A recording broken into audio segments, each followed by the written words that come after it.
الحمدللہ وکفا وسلام علی عبادہ الذین اصطفا یا ربی لک الحمد کما ینبغی لجلال وجہک الکریم وعظیم سلطانک رب اشرح لی صدری ویسر لی امری واحلل عقدۃ من لسانی یفقهوا قولی واجعل لی وزیرا من اہلی اللہم فقہنا فی الدین رب زدنی علما اللہم الہمنا رشدنا واعذنا من شرور انفسنا صدق اللہ العظیم آمین ثم آمین۔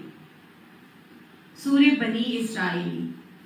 سورہ بنی اسرائیل مکی سورت ہے، اس میں 12 رکوعات اور 111 آیات ہیں۔ ترتیب کے اعتبار سے یہ 70ویں نمبر پر آنے والی سورت ہے اور نزولی اعتبار سے اس کا 50واں نمبر ہے۔ اس کا نام بنی اسرائیل اس حوالے سے ہے کہ اس کی آیت نمبر 4 میں آتا ہے وَقَضَيْنَا إِلَى بَنِي إِسْرَائِيلَ فِي الْكِتَابِ، تو اس کا نام بنی اسرائیل بھی آتا ہے اور ساتھ ہی اس کا نام سورہ اسراء بھی آتا ہے۔ اسراء کہتے ہیں راتوں رات کیے جانے والا سفر، چونکہ راتوں رات کیے جانے والا سفر معراج کا سفر تھا، لہٰذا اس سفر کا، معراج کے سفر کا اس میں تذکرہ آتا ہے، تو اس کا نام اسراء اس حوالے سے رکھا گیا۔ معراج کا سفر کب کیا گیا تو اس کا زمانہ نزول بھی ظاہر ہے، پھر اسی حوالے سے ہوگا کہ معراج کا سفر تقریباً 12 ہجری یعنی 12 نبوی یعنی کہ ہجرت مدینہ سے 1 سال پہلے معراج کا سفر پیش آیا تھا۔ احادیث اور سیرت کی کتب سے یہی معلوم ہوتا ہے، تو گویا یہ سورت پھر اسی زمانے میں نازل ہونے والی سورت ہے، مکی دور کے بالکل آخری زمانے میں نازل ہوئی۔ اس کے پس منظر میں ہم اگر یہ دیکھیں کہ واقعات کون سے چل رہے تھے تو نبی اکرم صلی اللہ علیہ وآلہ وسلم کی نبوت کو جب 7 سال گزرے تو یہ شعیب ابو طالب کا معاملہ ہوا۔ 3 سال شعیب ابو طالب کی گھاٹی میں محصور ہوئے اور اس کے بعد جب 10واں نبوی سال تھا تو گھاٹی سے نکلنے کے بعد آپ صلی اللہ علیہ وآلہ وسلم کی 2 بہت ہی عزیز ترین ہستیاں اللہ کو پیاری ہو جاتی ہیں، حضرت ابو طالب اور حضرت خدیجہ الکبریٰ، اور وہ سال آپ صلی اللہ علیہ وآلہ وسلم کے لیے نہایت مشکل سال تھا۔ آپ نے اس کا نام عام الحزن رکھا، یعنی غم کا سال، کیونکہ ایک تو آپ صلی اللہ علیہ وسلم کو غم بہت شدید کہ 2 بہت ہی عزیز ترین ہستیاں آپ صلی اللہ علیہ وآلہ وسلم سے جدا ہو گئی تھی۔ نہ صرف یہ عزیز ترین تھی بلکہ ان کا بہت زیادہ سپورٹ بھی تھا نبی صلی اللہ علیہ وآلہ وسلم کو، مورل سپورٹ بہت زیادہ تھا کہ حضرت ابو طالب کی موجودگی میں تو وہ کچھ مشرکین مکہ نبی صلی اللہ علیہ وسلم کو علی الاعلان تنگ نہیں کر سکتے تھے، اور آپ صلی اللہ علیہ وسلم اپنی دعوت اور تبلیغ کا کام انجام دے رہے تھے ڈسپائٹ کہ ان کی بہت زیادہ عقوبتیں اور ٹارچرز چل رہی تھی، لیکن نبی صلی اللہ علیہ وسلم کے کام میں کوئی رکاوٹ نہیں تھی۔ اور حضرت خدیجہ الکبریٰ تو آپ کی وہ پیاری اور عزیز زوجہ محترمہ تھی جن سے سائیکولوجیکل بہت زیادہ آپ صلی اللہ علیہ وسلم کو سپورٹ تھا۔ لیکن جب یہ دونوں ہی ہستیاں آپ صلی اللہ علیہ وسلم سے جدا کر دی جاتی ہیں تو آپ صلی اللہ علیہ وسلم اب بھی دعوت کا کام چھوڑ نہیں رہے، بلکہ نکلتے ہیں اور سوچتے ہیں کہ یہاں پر تو بہت ہی مشکل ہو گیا ہے، کیونکہ اذیتیں بہت زیادہ مشرکین مکہ کی طرف سے بڑھ گئی۔ تو آپ صلی اللہ علیہ وسلم کے دل میں یہ خیال آیا کہ کیوں نہ میں اپنے رضائی قبیلے طائف والوں کی طرف جاؤں اور وہاں جا کر ان کو دعوت دوں، اگر وہ نہ بھی قبول کرے تو کم سے کم وہ مجھے وہاں بیٹھ کر دین کی دعوت دینے کا معاملہ انجام دینے کی ضرور اجازت دے دیں گے۔ لیکن حالات بالکل اس کے برعکس ہو جاتے ہیں۔ آپ صلی اللہ علیہ وسلم کے ساتھ بالکل نرمی کا معاملہ نہیں کیا جاتا، بلکہ انتہائی شدید قسم کے حالات سے دوچار ہونا پڑتا ہے کہ لہو لہار کر کے آپ صلی اللہ علیہ وسلم کو وہاں سے نکال باہر کیا جاتا ہے۔ آپ صلی اللہ علیہ وآلہ وسلم نہایت غمزدہ حالت میں، بہت مشکل، بہت افسردگی کے عالم میں آپ صلی اللہ علیہ وسلم واپس جب مکہ مکرمہ پہنچتے ہیں تو اللہ تعالیٰ کی طرف سے اب نبی اکرم صلی اللہ علیہ وآلہ وسلم کو تقویت دلائی جاتی ہے، چونکہ نبوت کا کام مشکل ہے نا، آسان تو نہیں ہے، تو آپ صلی اللہ علیہ وآلہ وسلم کو پھر یہ معراج کا معاملہ کروا کے آپ صلی اللہ علیہ وسلم کو ایک طرح سے گویا تقویت دلائی گئی، تسلی دی گئی اور ایک طرح سے ہدایت بھی کر دی گئی کہ کہ مشکلات کے اس طوفان میں مضبوطی کے ساتھ جمے رہیے، کیونکہ آپ کا دین سچ ہے، برحق ہے، اور آپ دین حق ہی کی تعلیمات لے کر بھیجے گئے نبی ہیں، اور کفر والوں کے ساتھ بالکل بھی مصالحت کا معاملہ اختیار نہ کریں اور اس کا خیال تک بھی دل میں نہ لائیے گا، بلکہ پورے صبر اور سکون کے ساتھ حالات کا مقابلہ کرتے رہیے اور اپنے جذبات پر قابو رکھیے۔ معراج کے سفر میں نبی اکرم صلی اللہ علیہ وسلم کو 5 نمازیں دے کر گویا سب سمجھایا بھی گیا کہ صبر اور نماز سے مدد لیجیے گا، اور نماز اس کو تھام لیجیے تو انشاءاللہ صبر کرنا آپ کے لیے آسان بھی ہوگا، اور آپ کے لیے معاملات کی آسانی خود بخود ہوتی چلی جائے گی سارے مسلمانوں کو اس حوالے سے جب نماز ادا کی گئی۔ تو جہاں یہ معاملہ کیا گیا وہاں پر معراج کے سفر سے آپ صلی اللہ علیہ وآلہ وسلم کے کو واسطہ تو یہاں تو مشرکین مکہ کے ساتھ تھا نا، اور اب آگے یہ جیسے 12 نبوی کا دور وہ دور ہے کہ جب بہت سارے مسلمان ہجرت مدینہ شروع کر چکے ہیں، کیونکہ اوس و خزرج کی طرف سے اب اوپن انویٹیشن آ گیا تھا کہ آپ ہمارے پاس آ جائیں اور ہم آپ کو یہاں پر دین کی دعوت دینے کا جو ہے وہ اجازت دیتے ہیں کہ آپ یہاں پر آ کر ہماری طرف دین پھیلانے کا معاملہ کر لیں۔ تو چونکہ اب یہاں پر ایک حوالے سے مشرکین مکہ کو بتایا گیا، اور دوسری طرف جب مدینہ جانا تھا نبی صلی اللہ علیہ وسلم نے تو وہاں پر واسطہ آپ کا کس سے آنا تھا؟ یہود مدینہ کے ساتھ تھا۔ تو جب واقعہ اسرا ہوا تو واقعہ اسرا کے اندر یا بیت المقدس میں جب نبی اکرم صلی اللہ علیہ وآلہ وسلم نے تمام انبیاء کی امامت کروائی تو گویا نبی صلی اللہ علیہ وآلہ وسلم کو وہاں تمام نبیوں کا امام بنا کر امامت کا درجہ دے کر ایک طرح سے یہ بات سمجھا دی گئی تمام ہی لوگوں کو کہ جو بیت المقدس آج اگر عیسائیوں کے پاس ہے تو نبی صلی اللہ علیہ وآلہ وسلم جب وہاں امامت کروا کے آگے ہیں تو اس حوالے سے کل یقیناً اسلام ہر جگہ پر آئے گا ایک غالب دین کی حیثیت سے، لہٰذا اسی دین کو قبول کر لیا جائے۔ اور دوسری طرف مشرکین مکہ کو بھی ایک طرح سے تنبیہ کی گئی اور یہ بتایا کہ دیکھو جب اہل کتاب سے کا معاملہ ایسے کیا جا سکتا ہے کہ وہ پیپل آف دا بک اپنے آپ کو سمجھتے تھے، وہ اپنے آپ کو بہت زیادہ چوزن ون سمجھتے تھے اور بیت المقدس کے آبادکار سمجھتے تھے، تو دوسری قوموں سے جب اللہ تعالیٰ یہ معاملہ کر سکتا ہے کہ ان سے ان کا منصب چھین سکتا ہے تو ان قوموں کے انجام سے سبق لو، اور آج جو خانہ کعبہ کی تولیت تمہارے پاس ہے تو اس مہلت عمل کا ختم ہونے کا زمانہ بھی اب قریب آ گیا ہے، لہٰذا سنبھل جاؤ اور نبی کی دعوت کو قبول کر لو، نہیں تو تم مٹا دیے جاؤ گے اور تمہاری یہ تولیت تم سے چھین کر مسلمانوں کو دے دی جائے گی۔ تو گویا سبھی کو واقعہ معراج کروا کے ایک طرح سے تنبیہ بھی کی گئی،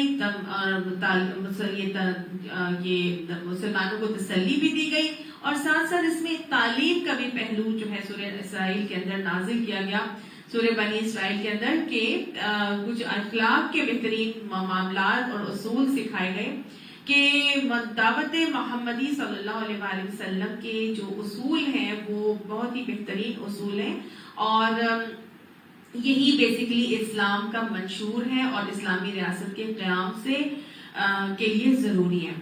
تو چلے شروع کرتے ہیں اس کو ہم۔ بسم اللہ، اعوذ باللہ من الشیطان الرجیم، بسم اللہ الرحمن الرحیم۔ سبحان الذی اسری بعبدہ لیلا من المسجد الحرام الی المسجد الاقصی الذي باركنا حوله لنريه من آياتنا إنه هو السميع البصير۔ سبحان الذي، پاک ہے وہ ذات جو اسرا راتوں رات لے گیا، بعبدہ اپنے بندے کو، لیلم رات کے ایک حصے میں، من المسجد الحرام الى المسجد الاقصی مسجد الحرام سے مسجد اقصی کی جانب، یعنی دور کی مسجد کی جانب۔ کون سی ہے وہ دور کی مسجد؟ وہ وہاں ہے کہ الذی بارکنا حولہ، وہ جس کے ارد گرد کو ہم نے برکت عطا فرمائی ہے۔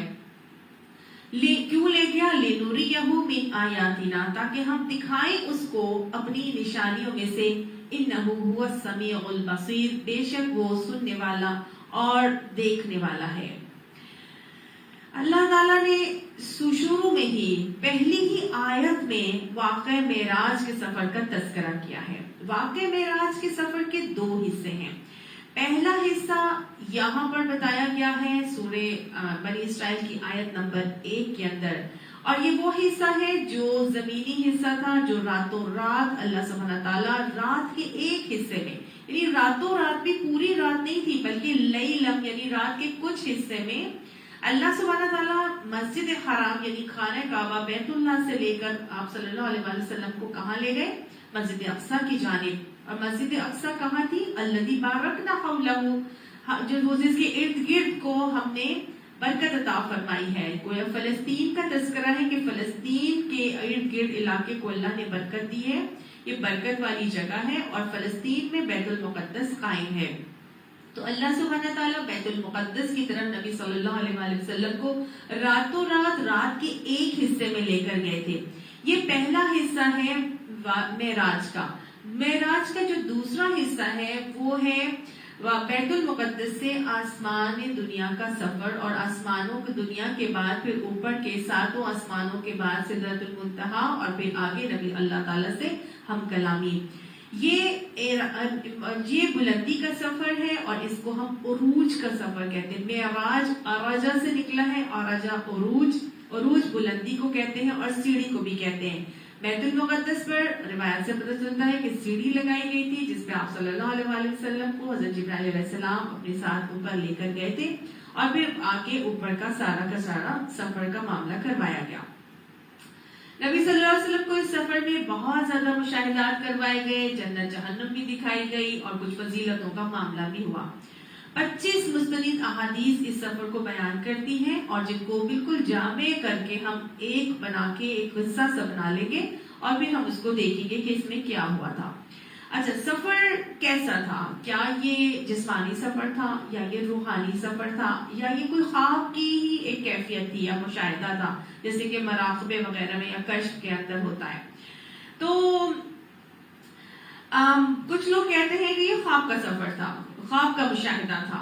تو دیکھیں، خواب کا مشاہدہ یہ اس لیے نہیں تھا کہ کیونکہ قرآن کی یہ آیت ہی اس بات کی نفی کر رہی ہے، جیسے کہ ہم نے ابھی پڑھا کہ اللہ سبحانہ تعالیٰ راتوں رات ایک حصے میں، رات کے ایک حصے میں لے کر گیا تھا اور اپنی نشانیاں دکھانے کے لیے لے کے گیا تھا. اس کے علاوہ سورہ اسراء کی آیت نمبر 60 میں اللہ تعالیٰ نے اس کی نفی کی اور فرمایا کہ وَمَا جَعَلْنَا الرُّؤْيَا الَّتِي أَرَيْنَاكَ إِلَّا فِتْنَةً لِلنَّاسِ، اور نہیں بنایا ہم نے اس مشاہدے کو، ہم نے اس تمام کے تمام مشاہدے کو نہیں بنایا ہم نے، جو ہم نے اس کو دکھایا تھا، مگر ایک آزمائش لوگوں کے لیے. یعنی اللہ تعالیٰ نے خواب کا مشاہدہ نہیں کروایا تھا، بلکہ اصلاً یہ چیز کر کے بتائی تھی، اور اس کو لوگوں کے لیے آزمائش کا ذریعہ بنانا چاہتے تھے. یہ خواب کا مشاہدہ جو ہوتا ہے نا، کبھی آزمائش کا یا فتنے کا باعث نہیں بنتا. خواب تو خواب ہوتا ہے نا، لوگ کبھی بھی خوابوں پر چہ گویاں نہیں کرتے، لیکن یہ چونکہ نبی صلی اللہ علیہ وسلم خود کر کے آئے تھے نا، اس وجہ سے لوگوں کے لیے یہ ایک آزمائش تھی کہ کون ایمان لاتا ہے اور کون صادق ہونے کے نبی صلی اللہ علیہ وسلم کی گواہی دیتا ہے اور کون انکار کر دیتا ہے. اس کے علاوہ سورہ نجم کی آیت نمبر 13 سے لے کے 18 تک 5 آیات آتی ہیں جس کے اندر آپ صلی اللہ علیہ وسلم نے اللہ تعالیٰ نے باقاعدہ نبی صلی اللہ علیہ وسلم کے ساتھ جو وہاں پہ معاملات ہوئے تھے، جو اوپر کا، یہ تو اسرا کے سفر کی آیت ہے، سورہ بنی اسرائیل کی پہلی آیت، لیکن جو دوسرا سفر کا حصہ تھا، معراج کا حصہ، اس میں اس کے بارے میں اللہ تعالیٰ فرماتے ہیں وَلَقَدْ رَآهُ نَزْلَةً أُخْرَى، کہ اور البتہ یقیناً ہم نے اس کو دوسری دفعہ دیکھا اترتے ہوئے. کہاں؟ عند سدرۃ المنتہا، سدرۃ المنتہا کے پاس. عندہا جنت المأوا، اس کے قریب ہی جنت المأوا ہے. اذ یغشی السدرۃ ما یغشی، جبکہ چھا رہا تھا سدرہ کے اوپر جو کچھ کے چھا رہا تھا. یعنی کہ یہ سب کچھ جو معراج میں آپ صلی اللہ علیہ وسلم کے ساتھ ہوا، کہ جہاں انہوں نے حضرت جبرائیل علیہ السلام کو دیکھا دوسری مرتبہ، اور وہاں پہ اس کے قریب سدرۃ المنتہا تھا، یعنی بیری کا درخت جو بالکل آخری انتہا پہ تھا، اور اس سدرۃ المنتہا کے پاس ہی جنت المأوا ہے، اور اس سدرۃ المنتہا کے اوپر اس وقت جو بھی چھا رہا تھا وہ آپ صلی اللہ علیہ وسلم نے خود بخود دیکھا. اور ما زاغ البصر وما طغى، نگاہ نہ چندھیائی نہ حق سے منحرف ہوئی. یعنی نبی صلی اللہ علیہ وسلم نے جو بھی دیکھا تھا اس میں ان کی نگاہ چندھیائی نہیں تھی اور نہ ہی حق سے اس کے انہوں نے کوئی سرکشی کی. وَلَقَدْ رَأَى مِنْ آيَاتِ رَبِّهِ الْكُبْرَى، البتہ یقیناً دیکھی اپنے رب کی بڑی بڑی نشانیاں. گویا اللہ نے ان آیات میں یہ بات بتا دی ہے کہ آپ صلی اللہ علیہ وسلم نے خود دیکھا تھا اور ان کی نگاہ نے بالکل اس میں کوئی جھوٹ نہیں ملایا. آگے اللہ تعالیٰ فرماتے ما کذب الفؤاد ما رأى، جو دل نے دیکھا اس میں جھوٹ نہیں ملایا. گویا سب کچھ ایسا راسخ ہو گیا تھا اس قلب کے اندر جو نبی صلی اللہ علیہ وسلم کا تھا. یہاں قلب کا لفظ نہیں، یہاں اللہ تعالیٰ نے ما کذب الفؤاد کا لفظ استعمال کیا، یعنی کہ ہر چیز جو دیکھی تھی وہ نبی صلی اللہ علیہ وسلم کے دل میں پوری کی پوری پکی طور پر راسخ ہو گئی. تو گویا یہ سمجھ میں آ رہا ہے کہ یہ خواب کا مشاہدہ تو نہیں تھا، نبی صلی اللہ علیہ وسلم نے خود بعینہ ہی اپنی آنکھوں سے دیکھا تھا. تو پھر کیا یہ روحانی سفر تھا یا یہ جسمانی سفر تھا؟ کیا نبی صلی اللہ علیہ وسلم کی صرف روح ہی دیکھ کر آئی تھی یا جسمانی طور پر نبی صلی اللہ علیہ وسلم خود گئے تھے؟ تو روحانی سفر نہیں تھا یہ، کیونکہ روح کے لیے کسی سفاری کی ضرورت نہیں ہوتی اور نبی صلی اللہ علیہ وسلم کو اس سفر میں براق کی سفاری پہنچائی گئی تھی. تو لہٰذا روحانی سفر بھی نہیں تھا بلکہ یہ جسمانی سفر تھا، اور اکثر مفسرین اس کے جسمانی سفر پر ہی متفق ہیں. جیسے کہ آیت کے شروع ہی بتا رہی ہے کہ سبحان الذی، یعنی کہ پاک ہے ہر نقص ہر عیب سے اللہ سبحانہ تعالیٰ پاک ہے. یعنی اللہ سبحانہ تعالیٰ نے آگے آنے والی جو واقعہ اور ہیپننگ جو رونما ہونی ہے، اللہ نے پہلی ہی تمہید میں اپنی صفت اور اپنی تعریف کر کے بتا دی کہ اللہ سبحانہ تعالیٰ اس بات پر قادر ہے جو اس نے آگے کروایا ہے. وہ ہر نقص سے پاک ہے، ہر عیب سے پاک ہے. انسانی عقل اس بات کو مانے یا نہ مانے، لیکن یہ اٹل حقیقت ہے کہ جو ابھی تمہیں بتایا جائے گا وہ بالکل ہوا تھا، اور رب کائنات کے لیے یہ ہرگز بھی کوئی مشکل نہیں ہے. وہ اس چیز پر قادر ہے کہ راتوں رات کے اپنے ایک حصے میں بیت المقدس تک نبی صلی اللہ علیہ وسلم کو مکہ سے لے جائے اور پھر اس کے بعد پورے جو ہے وہ مشاہدات کروا کے، آسمانوں کے مشاہدات کروا کے وہ واپس ان کو راتوں رات اپنے ہی گھر میں پہنچا دے. تو اللہ سبحانہ تعالیٰ نے وہ معاملہ جو عقل سے بالا تر تھا وہ شروع میں ہی تمہید کر کے یہ بتا دیا اپنی تعریف کر کے کہ سبحان الذی، اللہ سبحانہ تعالیٰ ہر نقص عیب سے پاک ہے. تو دیکھیں نبی صلی اللہ علیہ وسلم کے ساتھ جب یہ معاملہ ہوا تو اس وقت کا جو دور تھا 1450 سال پہلے، یہ بات سمجھ سے بالا تر تھی کہ اتنی تیزی سے کوئی کیسے جا سکتا ہے. لیکن میرا خیال ہے اب سائنس کی ایڈوانسمنٹ کے حوالے سے یا ایسے ماڈرنائز دور میں آج اس بات کو کمپریہینڈ کرنا مشکل نہیں ہے، کیونکہ جب سپیڈ آف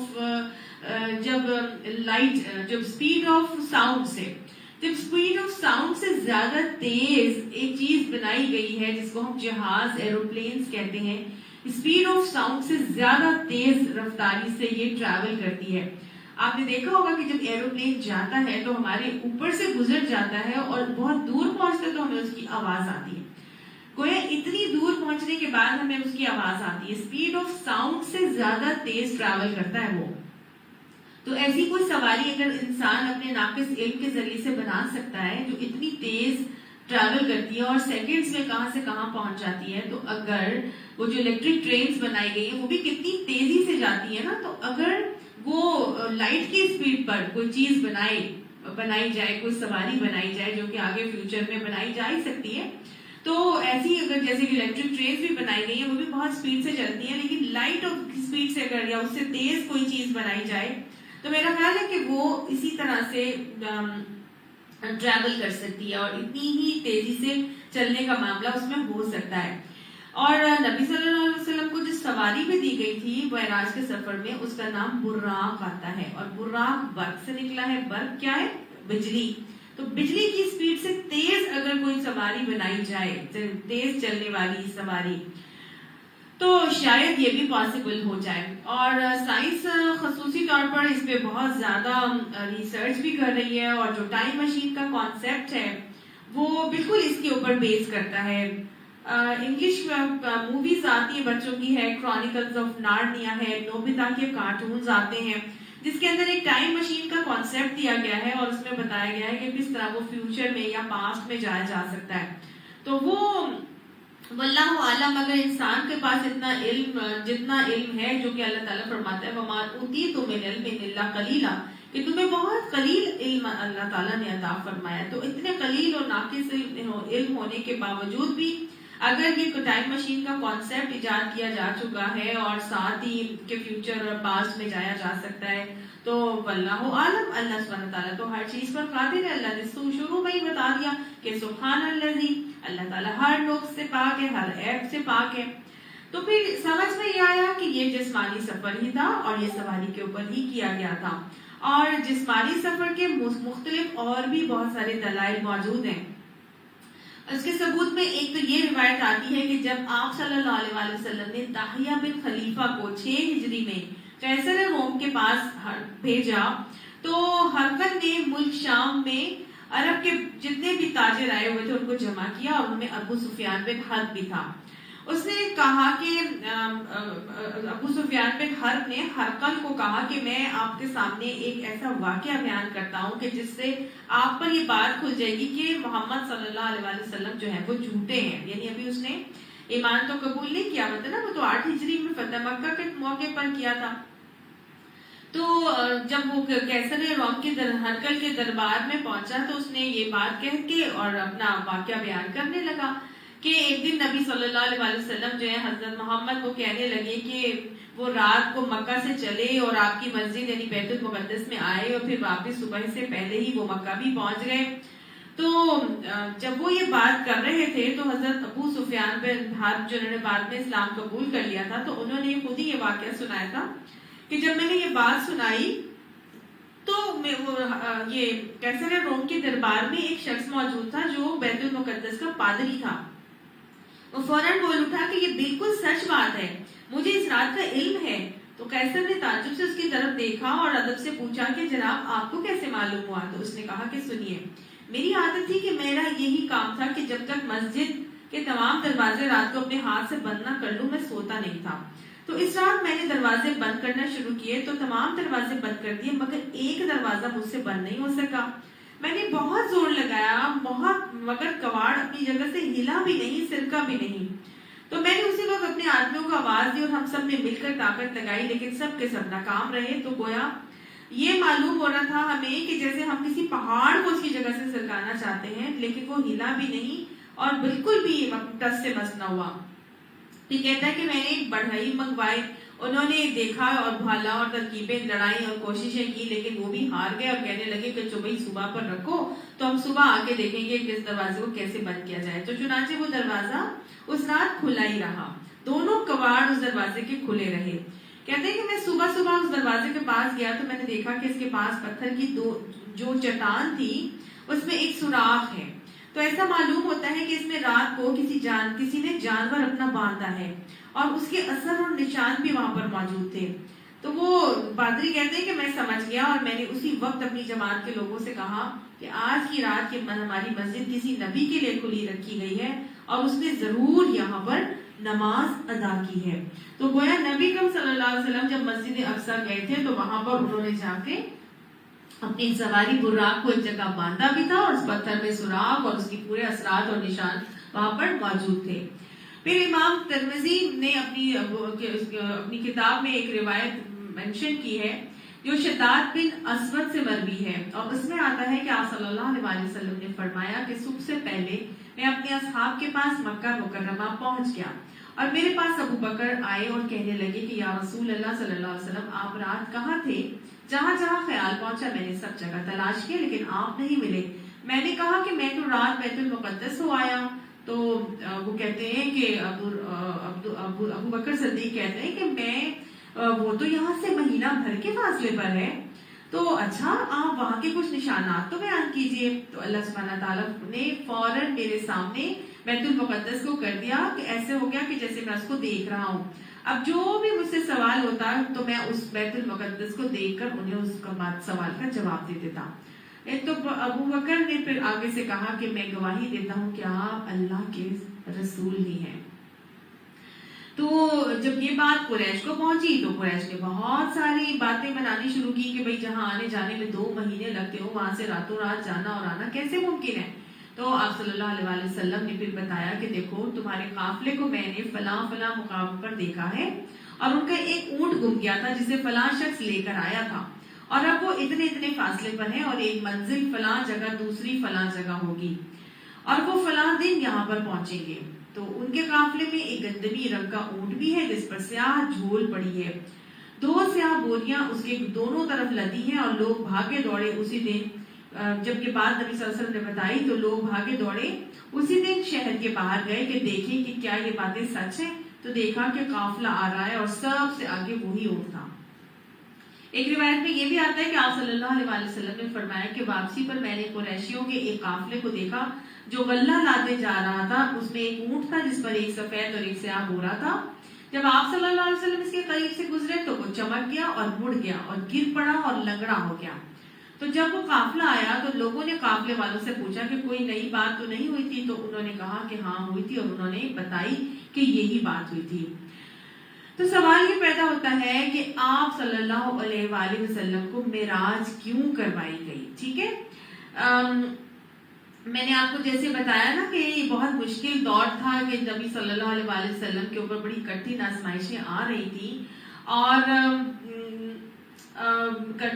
یہ جو واقعہ ہوا، واقعہ معراج کے حوالے سے نبی صلی اللہ علیہ وآلہ وسلم کے دل کو اطمینان دلوایا گیا، بالکل اسی طرح سے جیسے حضرت ابراہیم علیہ السلام نے اللہ تعالیٰ سے پوچھا تھا نا کہ کیف تحیی الموتیٰ، کہ آپ کس طرح سے مردوں کو زندہ کریں گے، تو آپ صلی اللہ علیہ وسلم تو اللہ تعالیٰ نے حضرت ابراہیم علیہ السلام کو وہ طریقہ بتایا تھا نا کہ جس میں 4 پرندوں کو لے لو اور ان کے ٹکڑے ٹکڑے کر کے پہاڑوں پہ ڈال دو اور پھر ان کو پکارو تو وہ تمہارے پاس دوڑے چلے آئیں گے۔ تو اللہ تعالیٰ نے زندگی بعد موت کا عقیدہ راسخ کیا اور اسے مشاہدہ کروا کے۔ تو نبوت کا کام چونکہ بڑا مشکل ہوتا ہے، بڑا کٹھن ہوتا ہے، اس میں مختلف مراحل پر تسلی کی ضرورت ہوتی ہے، تشفی کی ضرورت ہوتی ہے، تو بس اسی تشفی کے لیے اللہ کے نبی کو بھی تقویت دی گئی تھی۔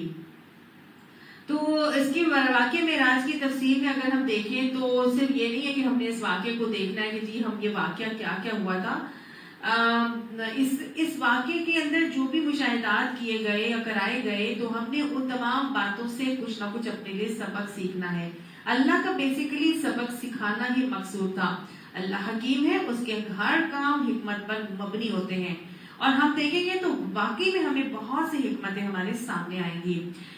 آپ اب اس کو واقعے کو شروع کرتے ہیں، میرا خیال ہے کہ نبی صلی اللہ علیہ وآلہ وسلم ایک مرتبہ، جیسے میں آپ کو بتا رہی تھی نا کہ یہ بہت ساری روایات ہیں جن کو یکجا کر کے ہم اس کو ایک پورے واقعے کی شکل میں دیکھیں گے۔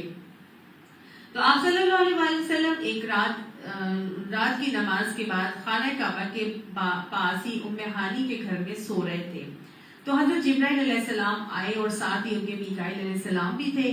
آپ صلی اللہ علیہ وسلم کو غنودگی کی حالت میں چائے زمزم کے پاس لے گئے، وہاں پر شق صدر کیا، اور آپ صلی اللہ علیہ وسلم کا ناف سے لے کر گلے کے پاس تک کاٹا، پھر سینہ اور پیٹ کی چیزیں نکال کر انہیں زمزم سے دھویا، اور پھر آپ صلی اللہ علیہ وسلم کے پاس ایک سونے کا تشت لایا گیا جس میں ایک سونے کا بڑا پیالہ تھا جو حکمت اور ایمان سے پر تھا، اور اس سے آپ کے سینے اور گلے کی رگوں کو پور کر دیا گیا اور سینے کو سی دیا گیا۔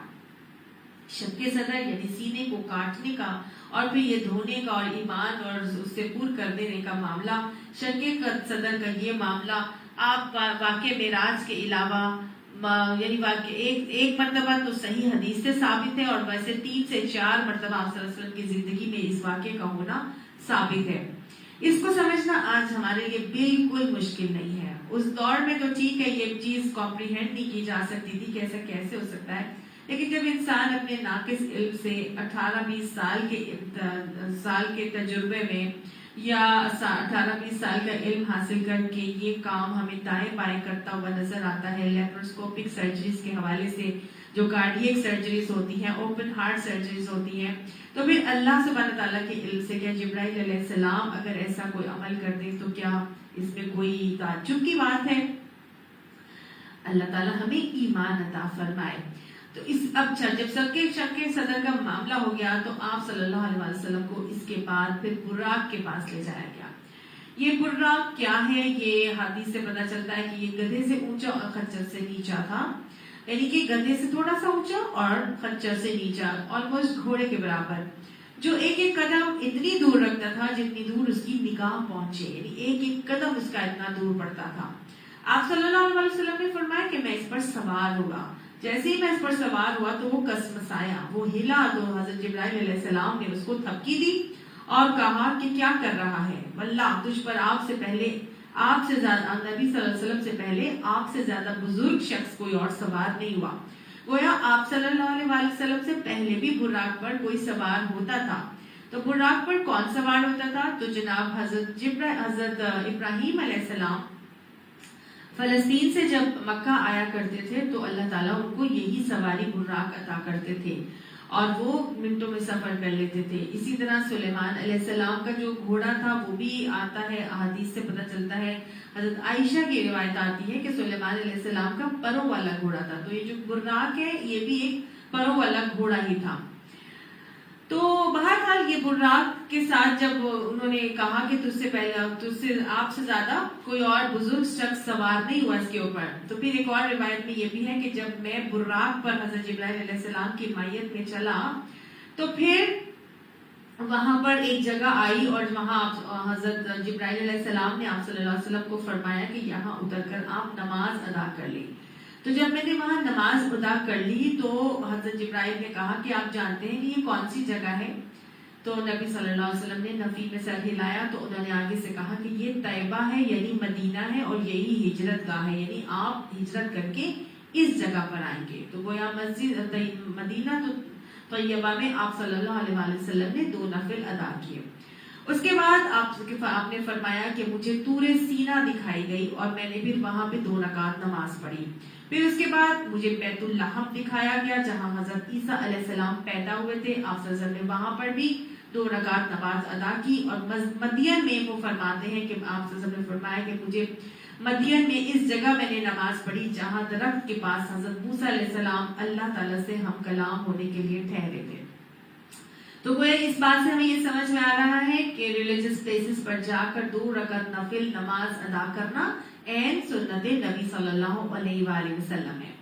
اس کے بعد آپ صلی اللہ علیہ وسلم وہاں سے چلے ہی تھے کہ آپ کے دائیں جانب سے کسی نے آواز دی تو کہ محمد میری طرف دیکھ، تجھ سے کچھ پوچھوں گا. لیکن آپ صلی اللہ علیہ وسلم نے اسے کوئی جواب نہیں دیا اور نہ ہی وہاں پہ ٹھہرے.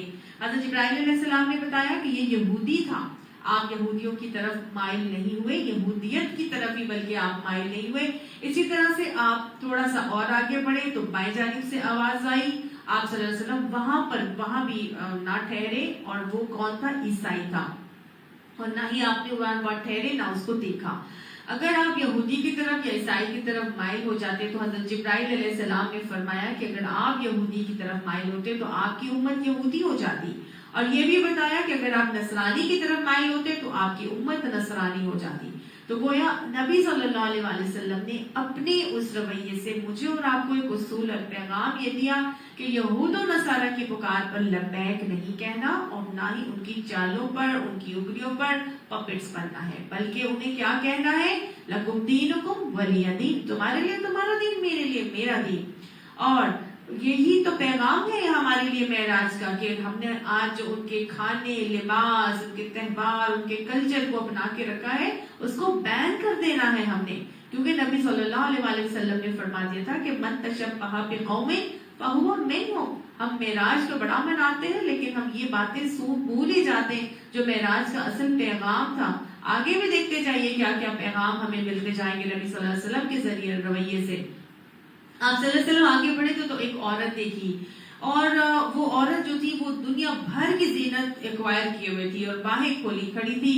اس نے اس طرح آواز دی جیسے وہ کچھ پوچھنا چاہتی ہو، لیکن آپ صلی اللہ علیہ وسلم نے اس کی طرف بھی توجہ نہ کی. ایک بہت ہی خوبصورت عورت، بہت ہی سجی سنوری تھی اور آواز بھی ایسے تھی جیسے کچھ پوچھنے لگی ہے.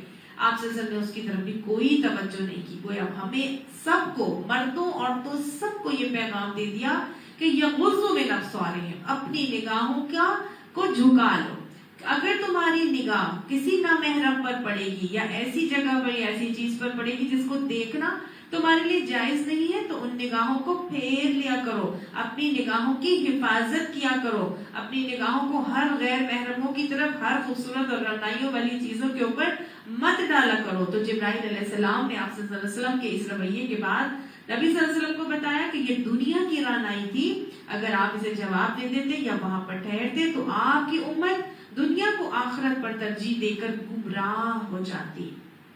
گویا نبی صلی اللہ علیہ وسلم نے پورا اپنا نمونہ دکھا دیا کہ اپنے حواسوں کو، اپنے دل کو، اپنی نظر کو، اپنے کانوں کو دنیا کی رنگینیوں میں اور رعنائیوں میں ڈوبنے سے اپنی حفاظت میں رکھو، ان کو اپنے قابو میں رکھو۔ جتنی نگاہوں کو خیرہ کرنے والی دنیا کی چیزیں ہیں، مسحور کر دیتی ہیں، ان سے مسحور مت ہو کے رہ جانا، بلکہ دنیا سے لاپرواہ ہو جانا، غنی ہو جانا۔ گویا اللہ کے نبی نے مجھے اور آپ کو زہد کا درس دے دیا کہ دنیا سے بے رغبتی اختیار کرو اور اپنے کام سے کام رکھو۔ تم جس مقصد کے لیے آئے ہو اپنا وہ مقصد پورا کرو اور دنیا میں اس طرح رہو جیسے ایک مسافر رہتا ہے۔ نبی صلی اللہ علیہ وسلم نے ایک مسافر ہی کی طرح تو معاملہ کیا نا، بالکل دیکھا نہیں کسی چیز پر، کیونکہ آپ کا فوکس وہاں فلاں راستے میں آنے والی خوبصورتیوں کو دیکھنا نہیں تھا، بلکہ جو چیز جس مقصد کے لیے حضرت جبرائیل آپ کو اوپر لے کے جا رہے تھے آپ کا فوکس صرف اسی پر تھا۔ اس کے بعد ایک بڑھیا دیکھی، ایک بڑھیا آئی جو آپ صلی اللہ آئی، جب نظر آئی تو آپ صلی اللہ علیہ وسلم کو بتایا گیا کہ دنیا کی عمر کا اندازہ اسی سے کر لیں، یعنی بوڑھی عورت کب مر جائے کسی کو نہیں معلوم نا، تو دنیا کتنی دیر میں کب ختم ہو جائے کسی کو معلوم نہیں ہے، لہٰذا ہمیں یہ سوچ لینا چاہیے کہ کسی وقت بھی اللہ کا کلمہ کن ہو سکتا ہے اور قیامت آ سکتی ہے۔ تو 4-5 چیزوں کی قدر 5 چیزوں سے پہلے کر لینی چاہیے۔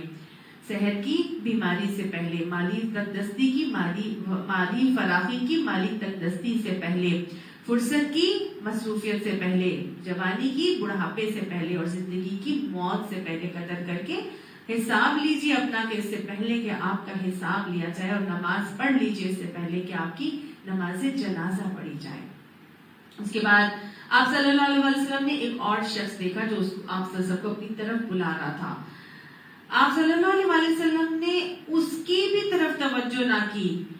یہ کون تھا؟ حضرت جبرائیل نے بتایا یہ شیطان تھا، اور گویا آپ صلی اللہ علیہ وسلم نے اپنے طریقے سے یہ سمجھا دیا کہ میں شیطان کی اکساہٹوں میں آنے والا نہیں ہوں۔ تو میرے اور آپ کے لیے کیا اصول ہے کہ آج ہم نے شیطان کے ہر حملے، ہر فتنے، ہر وسوسے اور ہر قسم کی یلغار سے بچنا ہے، اپنا منہ موڑ لینا ہے۔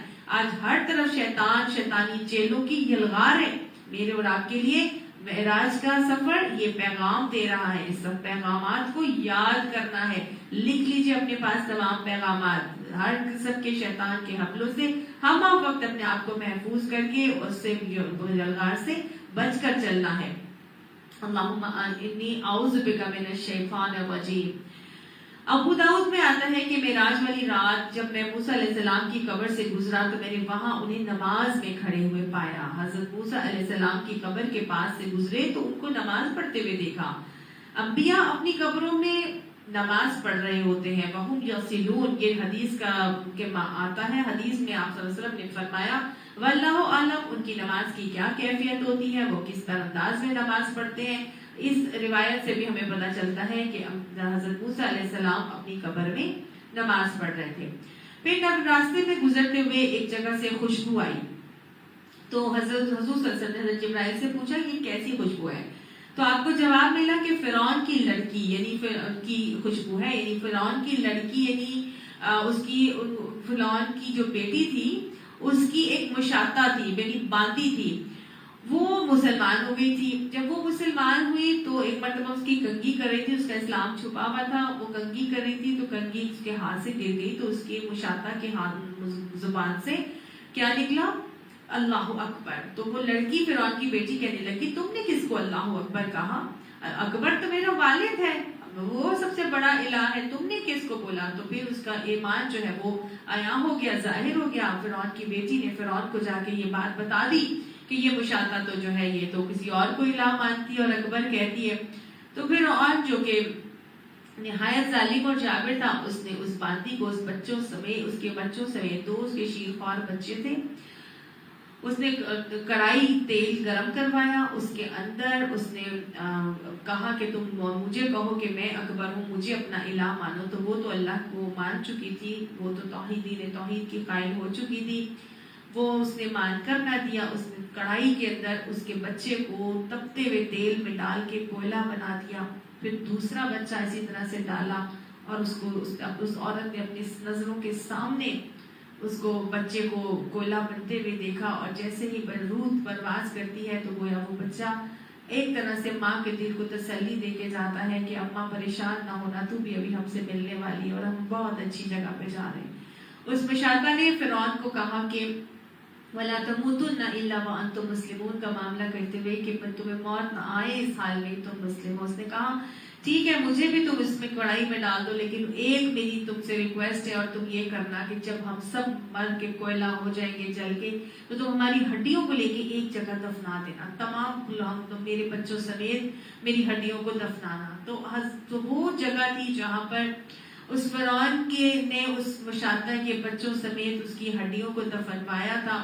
تو وہاں پر سے حضرت جبرائیل علیہ السلام نے بتایا کہ اس گھر سے اس جگہ سے لے کے آسمان تک جنت کی خوشبو آتی ہے جب سے اس کو دفنایا گیا ہے۔ تو گویا وہ مشاطہ اور اس کے اولاد کے محل کی خوشبو تھی، اور وہ اپنے بچوں کے ساتھ یہاں پر دفن ہے، یہ آپ صلی اللہ علیہ وسلم کو بتایا گیا۔ یعنی جب سے اب تک یہ خوشبو اس کی قبر سے آتی تھی۔ اللہ سبحانہ تعالیٰ کے لیے جو اپنی جان قربان کرتا ہے، شہید ہو جاتا ہے، یہ بات ہمیں سمجھا رہی ہے کہ اس کا کتنا اجر ہے، اللہ اس کا کتنا قدردانی کرنے والا ہے۔ اللہ قرآن پاک میں فرماتے ہیں وَلَا تَقُولُوا لِمَن يُقْتَلُ فِي سَبِيلِ اللَّهِ أَمْوَاتٌ، جو اللہ کی راہ میں قتل ہو جاتے ہیں ان کو مردہ مت کہو، بل احیاء، بلکہ وہ تو زندہ ہیں، وَهُمْ لَا وَلَكِنْ لَا تَشْعُرُونَ، اور تمہیں اس کا شعور نہیں ہے۔ ایک جگہ آتا ہے وَهُمْ يُرْزَقُونَ، اور وہ رزق بھی پا رہے ہیں۔ تو گویا یہ مشاہدہ نبی صلی اللہ علیہ وسلم کو کروایا گیا کہ اللہ کتنا رازق ہے اور کس طرح شہید ہونے والوں کا اجر دینے کا معاملہ کر رہا ہے۔ اس کے بعد آپ صلی اللہ علیہ وسلم کی سواری کو بیت المقدس پر اتارا گیا۔ یہاں پر جب آپ اس دروازے یعنی کے پاس پہنچے، اس کا نام باب محمد ہے، اس کو باب محمد کے پاس پہنچے تو وہیں ایک پتھر تھا جسے جبرائیل علیہ السلام نے اپنی انگلی لگائی تھی، تو وہاں پر اس میں سوراخ ہو گیا تھا، اور وہیں آپ صلی اللہ علیہ وسلم نے اپنا براق باندھا تھا۔ آپ صلی اللہ علیہ وسلم مسجد کے اندر گئے تو بیچوں بیچ پہنچ کر حضرت جبرائیل علیہ السلام نے پوچھا کہ آپ صلی اللہ علیہ وسلم نے دیکھنے کی آرزو کی تھی؟ تو آپ نے فرمایا کہ ہاں۔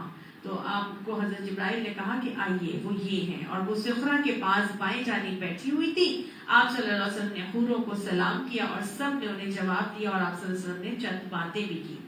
اس کے بعد مؤذن جو تھا اس نے اذان اور تکبیر کہی، اور آپ صلی اللہ علیہ وسلم نے امامت کروائی، اور تمام کے تمام انبیاء وہاں پر موجود تھے جنہوں نے آپ صلی اللہ علیہ وسلم کی ابتدا میں نماز پڑھی۔ اور بیت المقدس میں ہی آپ صلی اللہ علیہ وسلم نے حضرت ابراہیم علیہ السلام سے، حضرت موسیٰ علیہ السلام سے اور حضرت عیسیٰ علیہ السلام سے بھی ملاقات کی تھی۔ تو گویا یہاں پتہ چل رہا ہے کہ کس طرح سے نبی صلی اللہ علیہ وسلم کی فضیلت اور ان کا درجہ معلوم ہو رہا ہے کہ آپ صلی اللہ علیہ وسلم کو یہاں پر امام الانبیاء بنا دیا گیا تھا۔ اس کے بعد ملاقات کے بعد پھر آپ صلی اللہ علیہ وسلم کو 3 قسم کے مشروب پیش کیے گئے۔ سب سے پہلے آپ صلی اللہ علیہ وسلم کو پانی پیش کیا گیا جس کے چند گھونٹ آپ نے پی لیے، اور اس کے بعد آپ صلی اللہ علیہ وسلم کو شراب دی گئی، اور آپ صلی اللہ علیہ وسلم نے شراب نہ لی، اور ساتھ ہی دودھ دیا گیا، تو آپ صلی اللہ علیہ وسلم نے دودھ بھی لیا اور پی لیا۔ تو جبرائیل علیہ السلام نے بتایا کہ اگر آپ پانی پورا پی لیتے تو آپ کی امت غرق ہو جاتی، اور شراب کے حوالے سے آپ کو بتایا گیا کہ یہ آپ کی امت پر حرام کر دی جائے گی، اور دودھ کے لیے فرمایا کہ یہ فطرت ہے جس پر آپ صلی اللہ علیہ وسلم اور آپ کی امت ہے۔ تو گویا آپ نے راز فطرت کو پا لیا ہے، اور اگر آپ شراب پی لیتے تو آپ کی امت بہک ہو جاتی، پانی پورا پی لیتے تو غرق ہو جاتی، اور اگر شراب پی لیتے تو امت بہک جاتی۔ لیکن نبی صلی اللہ علیہ وسلم کی کتنے احسانات ہیں نا ہمارے اوپر، ان میں سے ایک اور یہ احسان بھی ہے کہ آپ صلی اللہ علیہ وسلم نے راز فطرت کو پایا، مشروب فطرت کو پسند کیا، اور اسی فطرت فطرت کے اوپر آپ صلی اللہ علیہ وسلم کی امت بھی رکھی گئی ہے. ہم امت محمدی صلی اللہ علیہ وسلم کے افراد فطرت پر ہیں.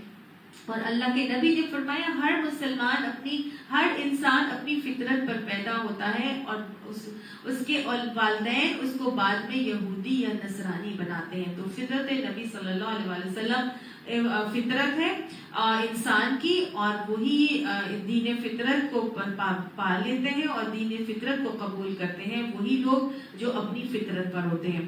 اللہ ہمیں فطرت کے قریب رکھے اور فطرت سے دور ہونے سے محفوظ فرمائے.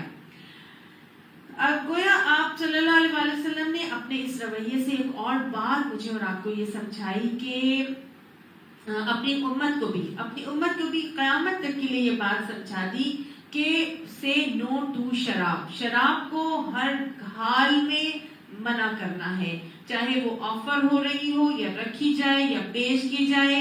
امت محمدی صلی اللہ علیہ وسلم کے افراد شراب کے لیے اپنے ہاتھ کو نہیں بڑھائیں گے.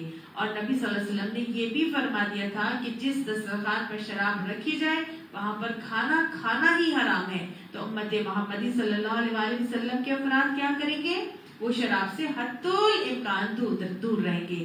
اور دودھ کے حوالے سے ایک بات مجھے اور آپ کو یہ بھی سمجھائی گئی کہ یہ واحد مشروب تھا جو ہم نے اللہ تعالیٰ کی ایک بہت بڑی نعمت بھی ہے، اور یہ بیلنسڈ ڈائٹ ہے اور ایسا مشروب ہے کہ نبی صلی اللہ علیہ وسلم نے جہاں اتنی دعائیں سکھائی وہاں پہ واحد مشروب دودھ کے پینے کی دعا بھی سکھائی. یہ اتنی بہترین کمپلیٹ فوڈ ہے اور بیلنسڈ فوڈ ہے. اللہم بارک لنا فی وزدنا منہ. اللہ ہمیں ہر موقع پر ہمیشہ دودھ پیتے ہوئے اس دعا کو پڑھنے کی بھی توفیق نصیب فرمائے. اس کے بعد آپ صلی اللہ علیہ وسلم نے اپنے اس سفر میں دجال کو بھی دیکھا. موسیٰ علیہ السلام اور عیسیٰ علیہ السلام اور دجال کا حلیہ بھی آپ صلی اللہ علیہ وسلم نے بیان کیا تھا. اور نبیوں سے بات چیت جو کی تھی وہ بھی احادیث میں ہمیں ملتی ہیں. اس کے بعد آپ صلی اللہ علیہ وسلم کے پاس معراج دی گئی، یعنی کہ سیڑھی لگائی گئی، اور آپ صلی اللہ علیہ وسلم جبرائیل علیہ السلام کے ساتھ آسمانی دنیا کی طرف چڑھے. وہاں کے دروازوں میں سے ایک دروازے کو کھٹکھٹایا، اور دروازے کس طرح کے تھے؟ وہ بالکل ٹنلز کے ٹائپ کے دروازے ہیں. آپ صلی اللہ علیہ وسلم کے روایت سے پتہ چلتا ہے کہ اسی سے بنی آدم کی روحیں چڑھتی ہیں، اور دنیا نے ایسی اچھی چیز کبھی نہیں دیکھی. یعنی کچھ ٹنلز ٹائپ کی کچھ چیزیں ہیں شاید آسمان دنیا کے آسمان میں دروازے جو ہیں وہ کچھ ٹنلز کی طرح کے ہیں. اگر آپ دیکھیں سائنٹیفک انوینشنز کے اندر جائیں اور سائنٹیفک ریسرچ کے اندر جائیں تو آپ کو یہ بھی معلوم ہوتا ہے کہ یہ کچھ ٹنلز کے حوالے سے ہے. جیسے کہ کرونیکلز آف نارنیا میں ہوتا ہے نا کہ ایک کیبنٹ کا دروازہ کھولا اور وہ دوسری طرف سے نکلے تو وہ بالکل ایک ایسے ایریا میں پہنچ گئے جہاں پہ برف ہی برف ہے. تو کچھ اس قسم کے یہ ٹنلز ہیں. واللہ عالم، اللہ ہی بہتر جانتا ہے. لیکن نبی صلی اللہ علیہ وسلم فرماتے ہیں کہ انہی یعنی دروازوں سے بنی آدم کی روحیں چڑھتی ہیں، اور دنیا نے ایسی اچھی چیز کبھی نہیں دیکھی. تم نہیں دیکھتے کہ مرنے والے کی آنکھیں آسمان کی طرف چڑھ جاتی ہیں؟ اور اسی سیڑھی کو دیکھتے ہوئے تعجب کے ساتھ آپ صلی اللہ علیہ وسلم نے فرمایا